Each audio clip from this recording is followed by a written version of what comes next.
very warm welcome. You're watching Gravitas with me, Molly Gambhir. Let's get started.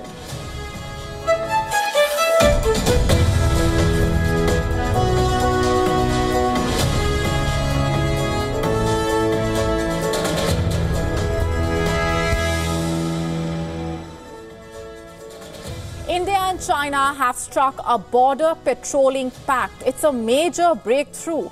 What does it mean for relations between the two sides? What do we know about the agreement? We decode this and more as part of our top story tonight on Gravitas. That's coming up in just a bit. And here's a look at what else is lined up for you on the show tonight. As tensions shoot up in West Asia and the region remains on the boil, we are asking, what is Israel's strategy at this point? We tell you all about Khalistani terrorist Gurpatwant Singh Pannu's latest threat. How long before he continues to openly issue threats before action is taken against him? All this and more coming up. Stay with us.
Our top story tonight on Gravitas is about India and China. The two countries have achieved a significant breakthrough today.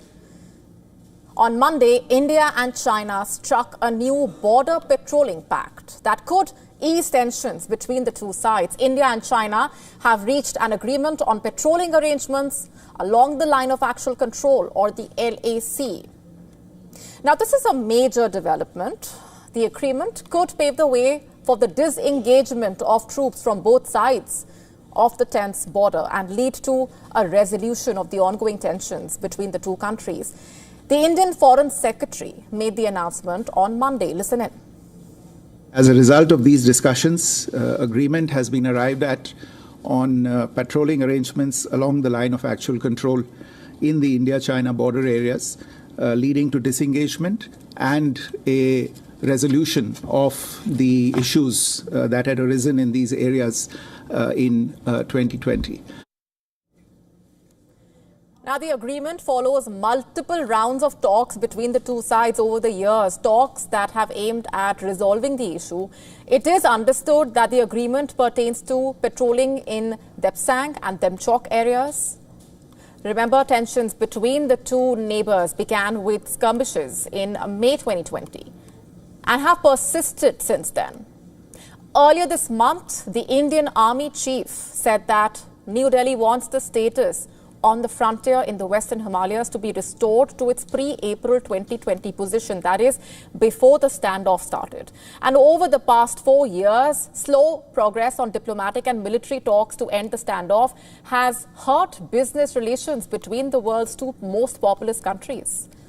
New Delhi has tightened scrutiny of investments from Chinese firms and halted major projects. The last meeting of the Working Mechanism for Consultation and Coordination on India-China Border Affairs was held in late August in Beijing. The two sides said that they had a frank, constructive and forward-looking exchange of views on LAC situation. It was agreed that restoration of peace and tranquility and respect for the LAC are the essential basis for restoration of normalcy in the bilateral ties. Though discussions with China resolved standoffs in various locations previously, some areas remained unresolved until now. The recent agreement will help in addressing these remaining standoff areas.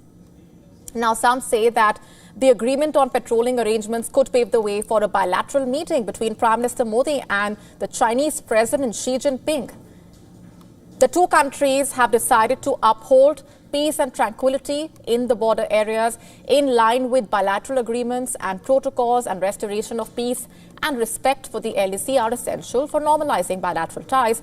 Will we see the Indian Prime Minister holding talks with the Chinese President Xi Jinping on the sidelines of the BRICS summit is the immediate question that arises. The summit themed strengthening multilateralism for just global development and security will essentially provide a platform for the two leaders to discuss key global issues. It will also present an opportunity to review progress on BRICS initiatives and explore new areas for cooperation. Both India and China are part of the BRICS bloc, an informal group of states comprising Brazil, Russia, India, China, and South Africa. In response to a question on a possible bilateral between the two leaders on the sidelines of the BRICS summit, the Indian Foreign Secretary said, and I'm quoting here, "As far as the question on the bilateral meetings is concerned, this is a multilateral event, though there is always a provision for bilateral meetings on the sidelines. We are currently looking over the overall program of the Prime Minister. There are a lot of requests for bilateral meetings, and we will update on the bilaterals as they evolve," quote unquote. But the story is not over. It's been a long journey, after all, when it comes to resolving the India-China border standoff. It's been a long journey to actually reach this point. The last time India and China had a conflict was in 1962. The two countries went to war over the disputed border. Throughout the summer of 1962, there were skirmishes along with the border areas between troops of both countries. The war ended in a few months with the ceasefire, but it taught India to be extra cautious and vigilant when it comes to China. The relationship between the countries has recovered after a series of border agreements since the 1990s, and then after decades, skirmishes broke out between the Indian soldiers and the Chinese troops in 2020. At least 20 Indian soldiers were killed in hand-to-hand combat in the Galwan Valley in Ladakh. By February 2022, the number of Chinese mobile apps banned by India climbed from 59 at the time of the border scuffle to 321.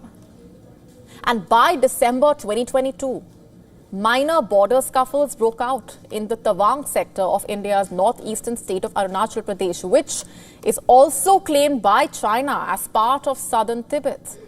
And then nearly 8 months later, Prime Minister Modi and the Chinese President Xi Jinping agreed to intensify efforts to disengage and de-escalate when they met on the sidelines of the BRICS summit in Johannesburg. In June this year, that is June 2024, the Indian Foreign Minister Dr. S. Jaishankar met his Chinese counterpart Wang Yi.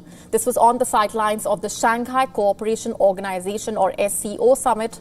According to reports, the two sides agreed to step up talks to resolve issues along their border. By September 2024, Dr. S. Jaishankar said that about 75% of the disengagement problems at the border had been sorted out. And in October, this deal was signed. Let's get in further details now from my colleague Siddhant Sibal, who's joining us on the broadcast. He's been tracking all those developments regarding the BRICS summit, getting us reports from on the ground. Siddhant, what are you picking up at this point in light of this major breakthrough that has happened between India and China? Do we or do we not see a meeting happening between the Indian Prime Minister and the Chinese President? What are the reactions that you're getting at this point? Well, in all likelihood, it looks like that there will be a bilateral meeting between the Indian Prime Minister Narendra Modi and the Chinese President Xi Jinping. Now, we know last year at the BRICS summit in South Africa, both leaders had a conversation, an informal conversation, something that the cameras also saw. But essentially, there was no sit-down bilateral meeting. Now, with the Indian Foreign Secretary making that big announcements of the agreement on patrolling, it looks like that will will pave way for a conversation. The last bilateral meeting between the two leaders was way back in 2019 before the Galwan incident, in which India lost several of its soldiers. Now, I'm standing here in Kazan, and of course the city is jacked up for the BRICS summit. The BRICS summit will of course see gathering of several world leaders, including India and China. And we have seen in the past as well, BRICS has provided an opportunity for the leaders of both the countries, two large countries, both geographically, both population wise and economic wise, to have conversation, and it looks like that Kazan can make way for a thaw between Beijing and New Delhi. Interesting. We are leaving it there for the moment, Siddhant. Thanks very much for those updates, and of course we are coming back to you as and when we learn more.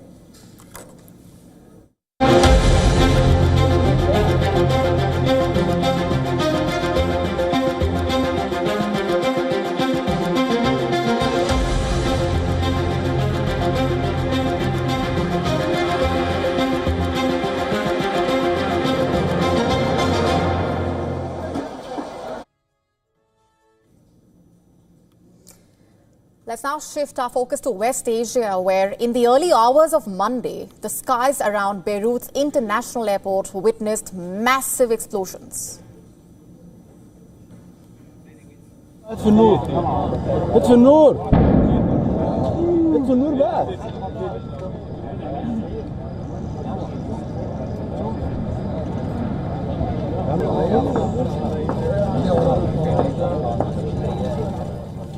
Like you just saw, the area near Beirut's international airport was engulfed in thick smoke amid large explosions. As per reports, the Israeli military unleashed a barrage of rockets across Lebanon, targeting what it claimed were Hezbollah's strongholds, with a focus on the infrastructure of Hezbollah's financial backbone, the Al-Qard al-Hassan, that reportedly allows the group to manage its finances discreetly. In fact, reports say the bank has over 30 branches, including over a dozen in densely populated parts of Beirut. According to reports, the IDF has said that it was targeting the bank's branches to prevent funding to Iran-backed groups. Reports also say a number of Al-Qard al-Hassan branches were hit by Israeli strikes. These visuals reportedly show an Israeli strike hitting the Bekaa branch of Al-Qard al-Hassan. Take a look.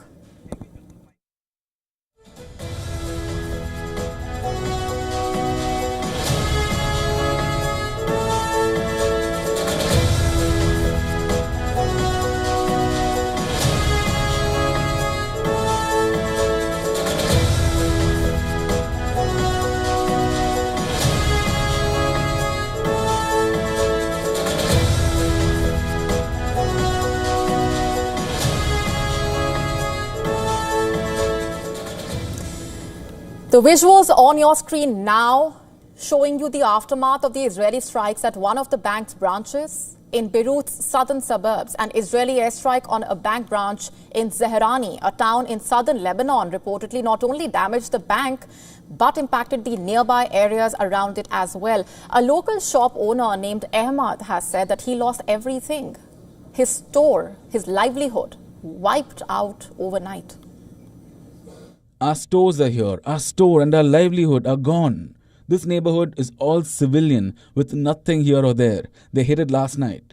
Our store is right there and everything is gone. It's a residential neighborhood. What else am I supposed to tell you? But you see, Israel's strikes were not just limited to Hezbollah's banking institutions. These are the visuals from southern Beirut, reportedly following an Israeli strike. Thick plumes of smoke could be seen rising from the rubble as debris littered the streets. As per reports, the Israeli military had warned civilians to evacuate, claiming they would be targeting Hezbollah infrastructure. We will attack a large number of targets in the coming hours and further targets during the night. In coming days, we will also expose how Iran has financed the terror activities of Hezbollah and used civil financial institutions, associations and NGOs as cover for their terror operations. We will attack them during the night and we will update in due course on the outcome in coming days. What really are we looking at here? What is the strategy here? As per reports, the strikes by Israel at Al-Qard al-Hassan branches were also aimed at ensuring that Hezbollah are weakened and find it difficult to rebuild and rearm. But as the dust settles, it has emerged that Israel's strike not just hit Hezbollah infrastructure, but also residential and commercial buildings across Lebanon. Also, interestingly, the strikes by Israel happened even as the U.S. envoy held talks with Lebanese officials in Beirut on conditions for a ceasefire between Israel and Lebanon. Well, the United States wants to end this conflict as soon as possible. That's what President Biden wants. That's what we all are working towards. And what I just said, what we're working with the government of Lebanon, the state of Lebanon, as well as the government of Israel, is to get to a formula that brings an end to this conflict once and for all. As per reports, Hezbollah condemned what it called the Israeli aggression and in response fired rockets towards northern Israel, targeting 3 Israeli military bases in northern Israel: Haifa, Safed and Tiberias. According to reports, Hezbollah said it targeted an Israeli military base south of Haifa with Fadi-1 missiles. Reports also saying that 2 rockets hit Haifa while 5 hit Tiberias. Meanwhile, the Israel army said that at least 160 rockets were fired from Lebanon on Sunday, and the rockets hit areas in Israel's northern parts, especially near the border with Lebanon. As the situation in Lebanon continues to be dire, the fighting in Gaza continues. As per reports, an Israeli colonel, commander of the 401st Brigade, was killed during combat in northern Gaza. 3 other officers were also reportedly injured in the same attack. Reports say they had been observing Jabalia's densely populated refugee camp that has been under siege, reportedly for weeks, when an explosive device struck them. Today, during an encounter in northern Gaza in the Jabalia area, the commander of the 401st Brigade, Colonel Ahsan Raksa, fell in combat. During the same incident, a battalion commander was seriously injured and 2 additional officers were lightly injured. The commanders were in the field in tanks, exited to observe the area and were struck by an explosive while outside the tank. Meanwhile, in Jabalia, reportedly Israeli forces blew up homes as well as schools and shelters for displaced people on Monday and also reportedly told people to flee. According to reports, Palestinian health officials said 18 people had been killed in Israeli strikes in Jabalia and 8 across various parts in Gaza. Meanwhile, the UN's Human Rights Office has reportedly expressed concern over Israeli military's actions, saying it is causing the destruction of the Palestinian population through death and displacement. Reports say over 42,000 Palestinians have died since the war broke out in October last year. As the war across Lebanon and Gaza rages on, the future of West Asia remains uncertain and grim, and an end to the cycle of violence and destruction remains unclear.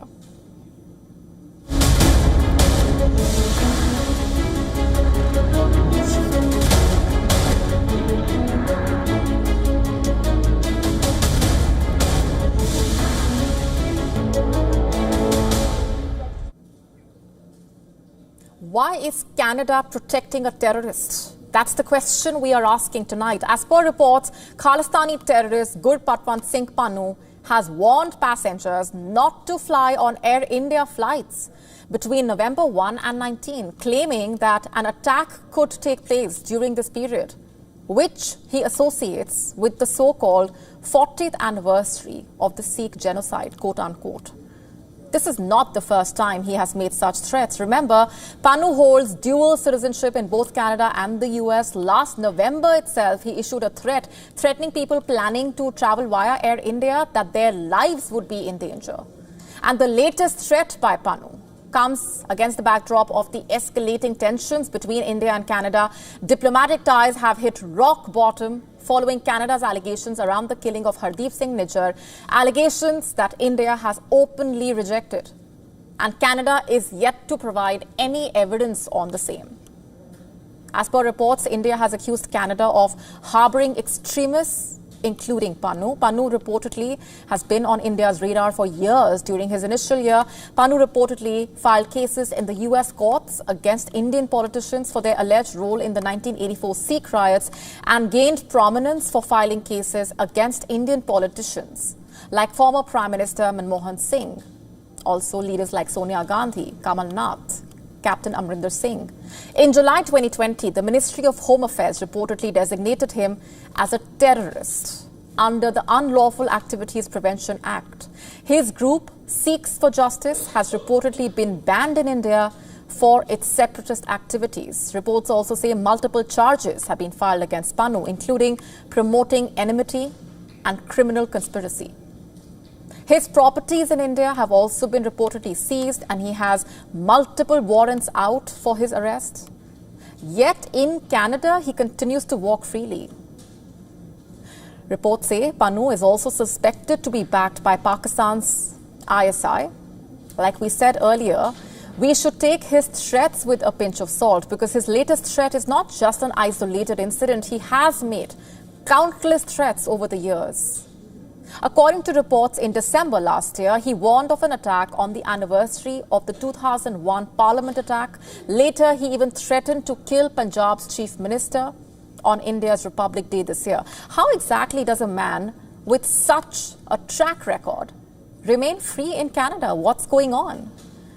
India, remember, has been absolutely vocal about Canada's soft stance as far as Khalistani extremism is concerned, but little has actually changed. As per reports, Pannu continues to organize online campaigns, promote separatism and threaten India's sovereignty. Despite all this, why hasn't Canada arrested this Khalistani terrorist?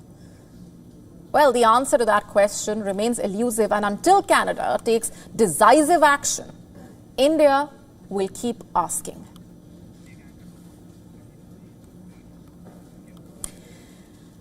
And shifting focus to India, on Sunday, terrorists opened fire at a construction site in Jammu and Kashmir's Ganderbal district. A doctor and 7 construction workers were killed in the terror attack. The terrorists had opened fire on a camp housing workers of a private company who were working on an under-construction tunnel in Gund area. As condemnation poured in, the question was, who was behind the attack? What is the name of the terror group? Why did it attack the workers? Tonight, we've got the answers for you. The terrorists who opened fire on housing workers are part of an offshoot of Pakistan-based terror group Lashkar-e-Toiba. You heard that right. We are talking about the Resistance Front, or TRF.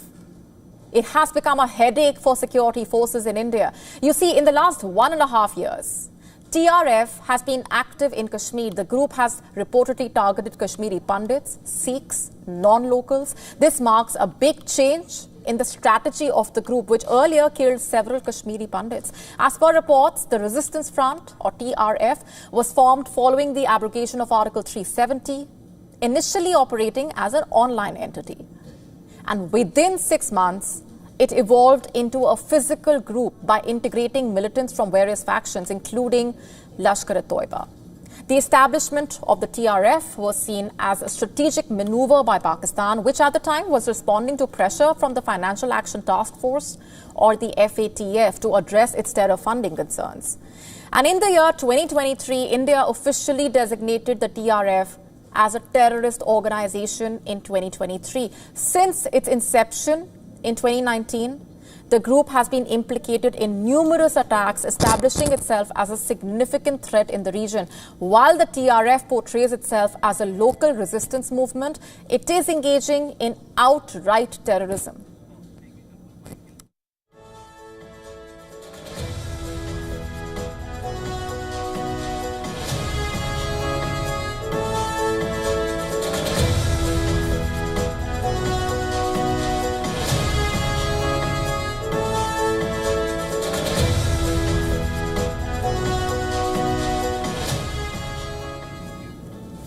Now, this strategy reportedly allows it to distance itself from the LAT and its leader and present itself as a part of a grassroots struggle rather than as a manifestation of terrorism.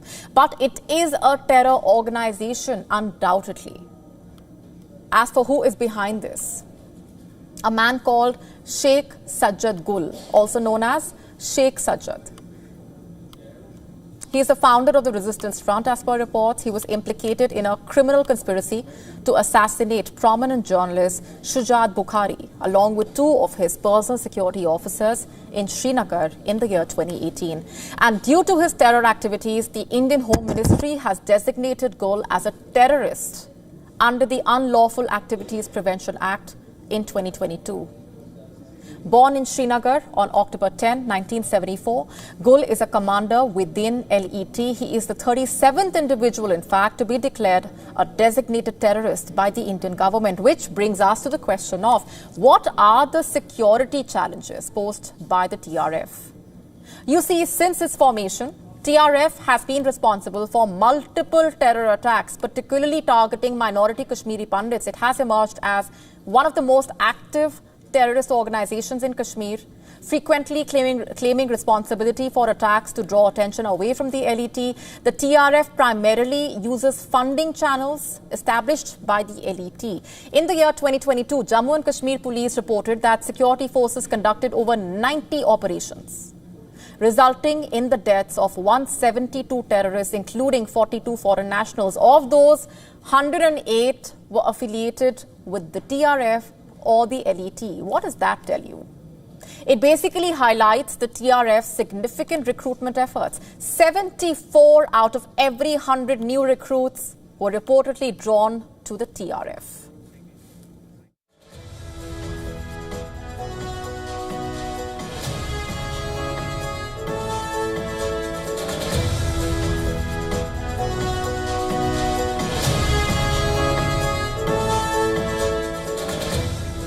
The Russia-North Korea alliance is extending beyond military supplies and ammunition to North Korean boots on the ground, fighting for Russia in Ukraine, all of which is being greeted by a volley of condemnation from the West. Our next report getting you the complete story. Take a look. It's a relationship that's expanded leaps and bounds since Putin met Kim in June and signed a military assistance pact. The West has frequently expressed concern and censure. So when Ukraine puts out word of 1,500 North Korean troops in Russia to be deployed for ground warfare inside Ukraine, the flutter multiplies. North Korean soldiers are said to be receiving training before being sent to the front line, possibly by early next month. NATO and South Korea have hit out. The US, UK, France and others have raised concern. Ukrainian President Zelensky says 10,000 North Korean troops are to be moved in, calling it an urgent development he has raised with the White House. Moscow, of course, rubbishes the reports and the censure. North Korea, the Korean People's Democratic Republic, is our close neighbor, our partner. We develop our relations in all spheres. This is our sovereign right. Nobody should be concerned about it because this cooperation is not directed against the third countries. We are going to develop this cooperation further on. Beyond NATO concerns on the Ukraine conflict and claims of escalation, there's the North Korea-South Korea dimension. South Korea summoned the Russian ambassador in Seoul to register strong protest. It termed the moves illegal and demanded immediate reversals. North Korea's involvement in Russia's invasion war is a violation of UN resolutions and should be condemned as an illegal act by the international community. Furthermore, it poses a serious threat to our national security and safety of our people.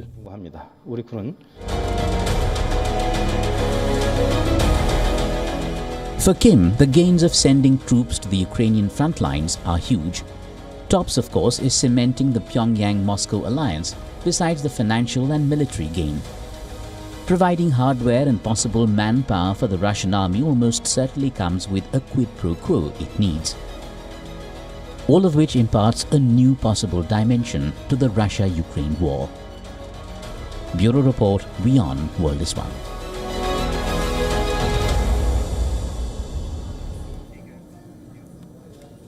Shifting focus for now, King Charles faced an unexpected protest after the conclusion of his speech in the Australian Parliament. The independent senator, Lydia Thorpe, challenged the monarch's presence, demanding a treaty and calling for the recognition of Indigenous rights. Thorpe, an advocate for Indigenous rights, accused the king of historical injustice and stealing Aboriginal land. Give us our land back! Give us what you stole from us! Our bones, our skulls, our babies, our people! You destroyed our land! Give us a genocide! This is not your land! This is not your land! You are not my kids! You are not our kids! Earlier in the day, Thorpe issued a statement calling for Australia to become a republic and emphasized the need for a treaty with the Indigenous people. She stated that certain issues need to be resolved before the country can become a republic. Last year, Australia held a referendum on recognizing Indigenous people in the Constitution. This highlighted the ongoing debate surrounding sovereignty and representation within the Australian society, but ultimately the effort did not succeed in granting that recognition. Australia was a British colony for more than 100 years, during which thousands of Aboriginal Australians were allegedly killed and communities were displaced. The country gained de facto independence in 1901 but never became a republic. King Charles serves as the current head of state. Charles is on a 9-day visit to Australia and Samoa, the first major foreign tour since his life-changing cancer diagnosis earlier this year.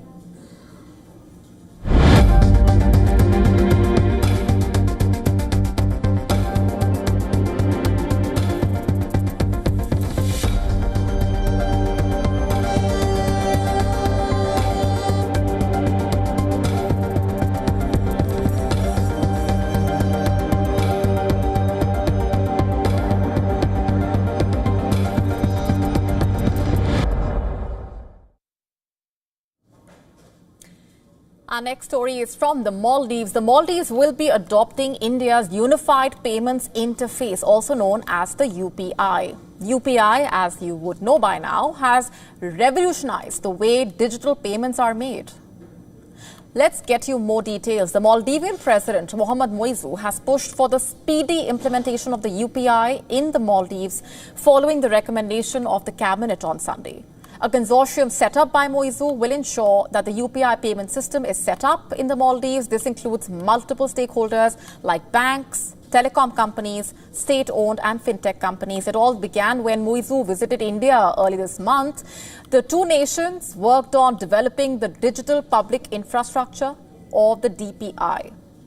Both sides agreed to exchange digital and financial services, and India agreeing to extend its UPI service is a major step in that direction. Before we go any further here's what UPI is all about, in case you're not already aware. UPI is an instant real-time payment system for facilitating bank transactions through mobile phones. How does it work? Unlike traditional methods, UPI simplifies transfers using the recipient's UPI ID. That can be a mobile number or a QR code. It can also be a virtual payment address. Basically, it eliminates the need to enter bank details each time a customer initiates a transaction. The process is also super fast, easy, and convenient. It has proved to be a complete game changer in India, and now, very soon, the Maldives will be witnessing its many benefits. UPI for Maldives was first announced in August when India's External Affairs Minister Dr. S. Jaishankar visited the island nation. The minister had said that UPI will make it easy for tourists to make payments. Not just that, this move will also boost travel to the country and help the local economy. This can benefit the Maldives greatly. Why is it important for the Maldives, you're asking? Well, of late, the Maldivian economy is facing challenges owing to a sharp decline in Indian tourists. Remember, tourism is a major revenue generator for any economy, particularly for the Maldives. Indians previously accounted for a large share of visitors to the country, but with the relations between the two sides earlier getting strained, things changed. The number of tourists traveling to the Maldives dipped significantly. Just for perspective here,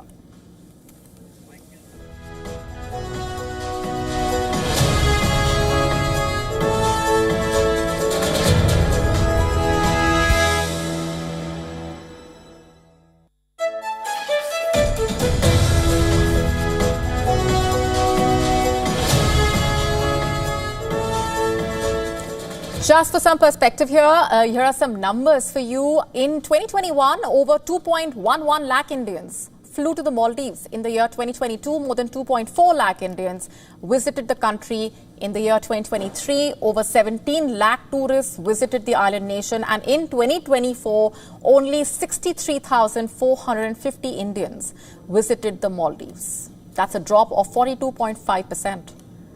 Over the past few months, though, the Maldives has pivoted back towards India as a debt crisis looms over the country and earlier Chinese loans become due. Moizu also visited India, and remember, a service like the UPI, it can be a big boost for the economy. It has the potential of increasing financial inclusion and efficiency, and for the Maldives, this is a major boost. This is yet another example of how India's UPI service is spreading its wings, with countries like Sri Lanka, Mauritius, France, UAE, Singapore, Bhutan, Nepal, earlier having embraced India's digital payment system, UPI. After months of political maneuvering and hectic negotiations, Pakistan passed the controversial Constitution Amendment Bill. The bill initially received the Senate's nod with a 2/3 majority. It was later presented in the National Assembly during a late-night session on Sunday that extended well past midnight, finally receiving the green light in the wee hours of Monday. So what is the 26th Amendment Bill? Let's just break it down for you. The 26th Constitutional Amendment Bill, also known as the Constitutional Package, is legislation aimed at taking away the Supreme Court's suo motu powers. It sets the Chief Justice of Pakistan's term at 3 years and empowers the Prime Minister basically to appoint the next Chief Justice from among the 3 most senior top court judges. The initial draft had reportedly proposed 56 amendments. However, after a lot of deliberation among the parties, these were reduced to 27 in the final version passed by the National Assembly. This after allegations of draconian provisions by the opposition. It's a historic day for democracy in Pakistan. The frame of the constitution had envisaged parliamentary sovereignty, parliamentary supremacy. And today, by passing the 26th Amendment, and it was by and large by consensus because the clauses on which PTI had objection, they were removed. And all political parties had developed a consensus on this constitutional amendment. So I think it's a great day for democracy, for parliamentary democracy in Pakistan. It's a great day for parliamentary sovereignty. There was no oversight with regard to performance of judges, regarding appointment of judges. I think the whole process will now be transparent. And the world over, there's a whole process of judicial appointments and performance evaluation. But in Pakistan, the judges were being appointed by their own institution, performance evaluation was being done by their own institution, and we've seen the past. Prime Ministers have been sent packing on technical grounds by the judiciary, so I think this is a big step forward. An earlier attempt in September by the ruling PMLN to bulldoze the amendments did not succeed. It basically failed to win over the JUIF, and the legislation could not be tabled despite houses being in session. And then a special parliamentary committee was formed last month, which had the representation of all parties, including the PTI. The committee discussed various proposals over the past few weeks. Maulana Fazlur Rahman, the chief of the JUIF, played a key mediating role as the opposition voiced concerns about the proposed amendments as well as alleged intimidation of its lawmakers for their support of the draft. A major bone of contention was the proposed Federal Constitutional Court, which the PTI opposed, and the JUIF demanded a constitutional bench instead, which the draft now incorporates. While the JUIF had reached an agreement on the draft with the PPP early this month, the PTI said it had no objections to the final draft, but officially the party boycotted the voting. So what is Pakistan trying to do here with the introduction of this diluted bill? And what do these amendments mean for the independence of the judiciary in Pakistan? Critics claim it is an effort to rein in the Supreme Court, as it has emerged as a political force in its own right and challenged Pakistan's powerful military establishment. The Pakistan Supreme Court in the past has repeatedly issued rulings pushing back on the establishment's efforts to sideline the former Prime Minister Imran Khan and his party. The amendments basically ensure that judges perceived to be loyal to Imran Khan will be forced out of contention for the Chief Justice role. Some of those opposing the amendment also believe that hand-picking the Chief Justice among a list of 3 will lead to a Game of Thrones every few years. And some see the amendments as a huge blow to judicial independence. They believe the idea of the executive picking a Chief Justice and a parliamentary committee determining which Superior Court judge can hear constitutional matters will undermine judicial independence. And the supporters of the constitutional amendment say they would curb judicial activism. Here's what Pakistan's Prime Minister Shehbaz Sharif told the parliament. I'm quoting, "The new constitutional amendments would basically help end the palace conspiracies to oust governments and remove prime ministers." So the big question remains, how will the new law impact the life of the jailed former Prime Minister Imran Khan and his party's future? The Iranian-made drones have caused a lot of damage in Ukraine. In fact, reports claiming that Russia launches 30 to 80 Shahed drones against Ukrainian cities each day.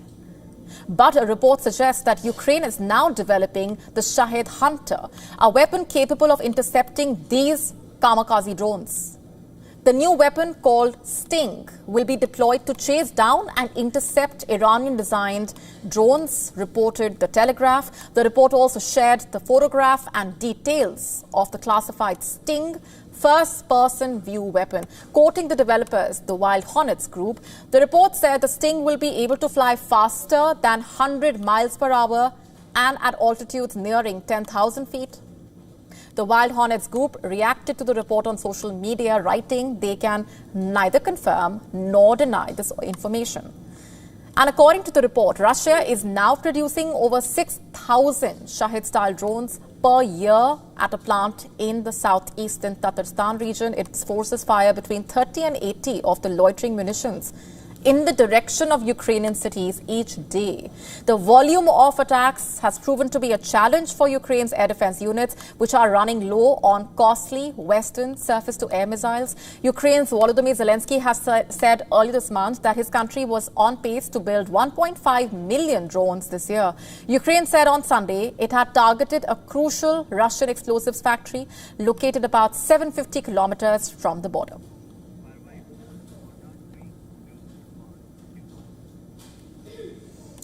Our next story is from Moldova, an ex-Soviet country, its people and a referendum to join the European Union. On Sunday, Moldova held key votes in a presidential election as well as a referendum on joining the EU. Now the results are out. With more than 99% of the votes counted, the yes vote for EU membership in Moldova's referendum was slightly ahead at 50.28%.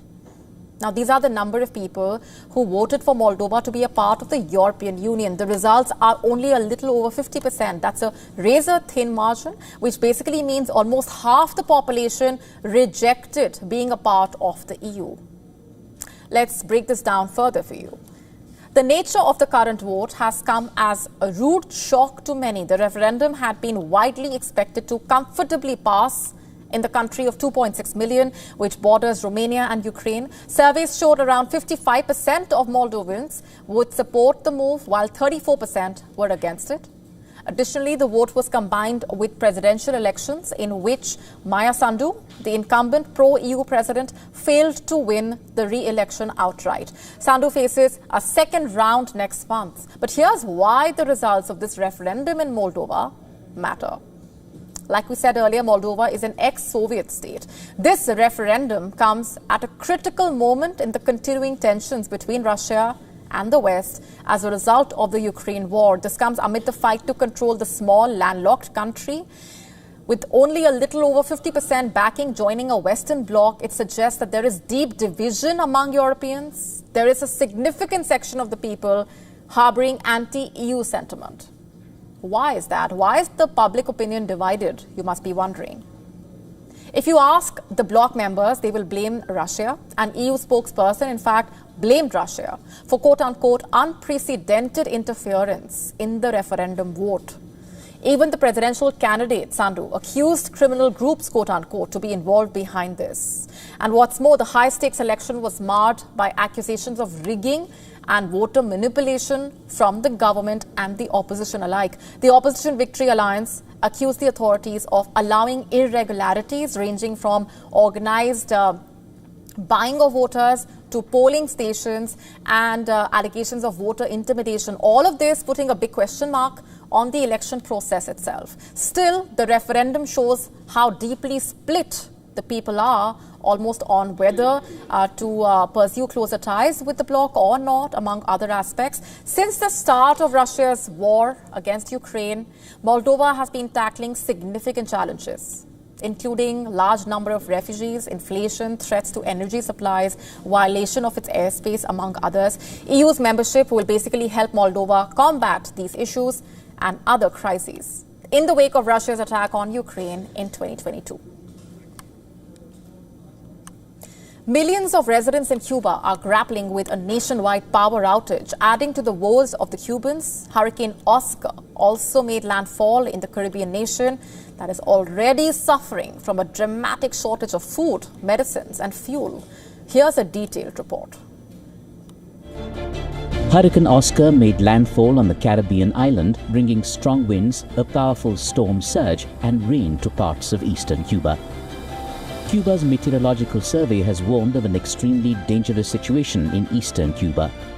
The U.S. National Hurricane Center says Oscar has weakened into a tropical storm. Oscar is the 15th named storm to form in the Atlantic in 2024. In late May, the National Oceanic and Atmospheric Administration predicted there will be 17 to 25 named storms this year, an above normal number. Our experience is that whenever there's a meteorological event like this, the first impact is always on the electrical systems. Downed power lines, poles, transformers, insulators which weaken the system even more and make it necessary to shut down the generation units that are online. The hurricane caps a dramatic series of events in Cuba over several days that has raised tensions among the island's already exhausted residents. I have a 3-month-old child. My head is itching and I can't take it anymore. There is no light, no water, there is nothing. This is an abuse. They put the current everywhere except in this neighborhood of Santos Suarez. Citing the hurricane and the ongoing energy crisis, the government shut schools through Wednesday. Officials said only essential services workers should report to work on Monday. The power grid in Cuba collapsed again on Sunday, the fourth such failure in 48 hours, raising fresh doubts about a quick fix for the island. Following multiple blackouts, some Cubans took to the streets to protest the 3-day-long blackout. Many resorted to processions, banging pots and pans, which resulted in disruption of traffic. The national energy utility said it managed to generate a minimal amount of energy to get power plants restarted on Friday night. But by Saturday morning, it was experiencing what official news outlets called a new total disconnection of the electrical grid. Most neighborhoods in Havana remain dark, except for hotels and hospitals with emergency generators and a very few private homes with backup systems. Bureau Report, WION World is One. Shifting focus for now to India. South India's population is aging and the way out, says a concerned Andhra Pradesh State Chief Minister, is for families to have more children. And to help them in this effort, Andhra Pradesh Chief Minister Chandrababu Naidu says his government is considering a legislation to incentivize larger families focused on what it calls population management efforts. The Andhra Pradesh government, in fact, is considering a law to consider only people with more than 2 children eligible to contest the local body elections. In fact, groundwork for this was laid in the month of August when the Andhra Pradesh government repealed an existing law that barred individuals with more than 2 children from contesting local elections, pointing to the demographic challenges for the southern states. Chandrababu Naidu has pointed out the fertility rate has dropped to 1.6. That's well below the national average of 2.1. Not just that, he adds that while South India has a demographic advantage till 2047, signs of an aging population are already visible. The government's effort to provide more benefits to families with more children, Chandrababu Naidu says, is in line with countries like Japan, China, parts of Europe. He also highlighted concern in the villages in Andhra Pradesh, where he said only the elderly remain while the younger population has moved to cities. Notably, Naidu, in his previous tenure as Chief Minister, had offered incentives to couples willing to have more than 2 children. And he has warned against the state becoming quote-unquote senile, with more elderly citizens and fewer working hands by the mid-21st century. According to the 2011 census, the median age of states in the south, Andhra Pradesh, Karnataka, Kerala, Tamil Nadu, Telangana, is already higher than several northern states, the median age of Kerala being 31.9 years in 2011, followed by Tamil Nadu 29.9, Andhra Pradesh 27.6, Karnataka at 27.4, and Telangana at 26.7. Now, in comparison, in states like Uttar Pradesh and Bihar, the median age was 21.5 years and 19.9 years.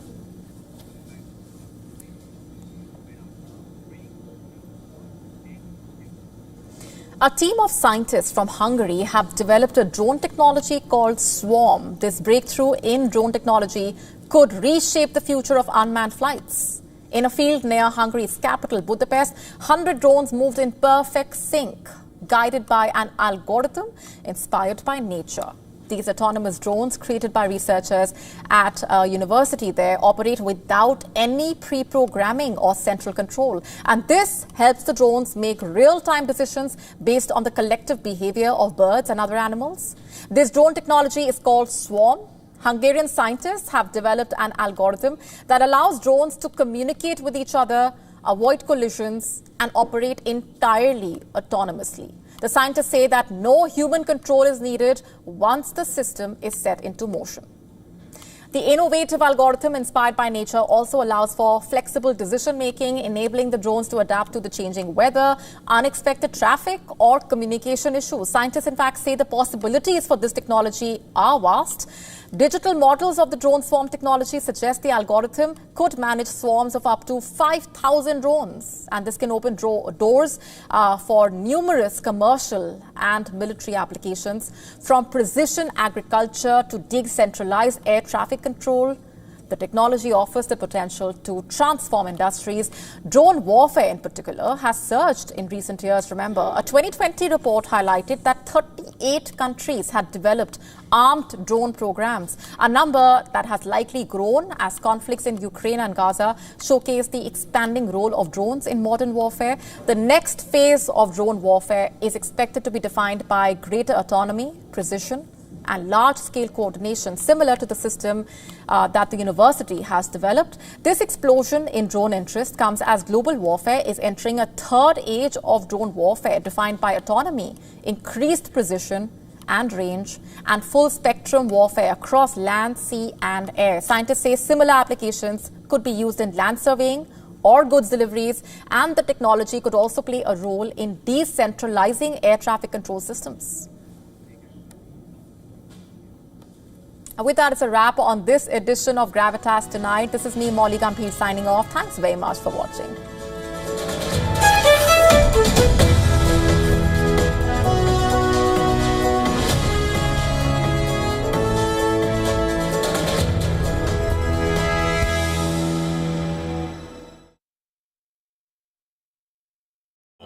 India's Global Voice, the channel that brings you the biggest stories from across the world through India's lens. Now available in more than 190 countries worldwide. Because we believe that the world is one. Watch us in Africa, Europe, USA and Canada, South America, Asia Pacific, Middle East and North Africa.